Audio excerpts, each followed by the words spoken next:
Shakespeare után szabadon. Menni, vagy nem menni? Ez itt a kérdés. És soha nem volt még annyira aktuális, mint a nagycsoportban. Szülőként természetes, hogy a legjobbat szeretnénk a gyermekünknek.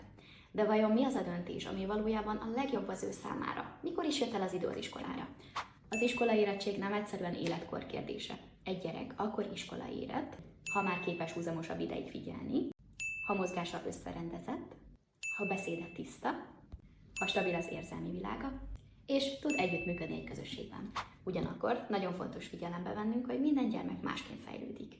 Vannak gyerekek, akiknek több időre van szükségük, és egyáltalán nem baj, hogyha még egy évet óvodában maradnak. De ugyanígy fontos észrevennünk azt is, hogyha a gyermekünk nagyon érdeklődő, szereti az új dolgokat, és igazán örömmel tanul. Ilyenkor az ő belső hajtóereje lehet a meghatározó a döntésnél. Minden gyermeknek van egy bizonyos igénye a fejlődésre. Ezt ne vegyük el tőle. És a legfontosabb, hogy ne döntsünk egyedül. Beszélgessünk az óvodapedagógusokkal. Ők napi szinten látják a gyerekeket, és nagyon fontos visszajelzéseket is tudnak adni. És hogyha bizonytalanok vagyunk, akkor bátran forduljunk a szakszolgálathoz, vagy akár magánjellegű intézményekhez is. Mint a Vízi Fejlesztő Központ. Ez meg honnan jött?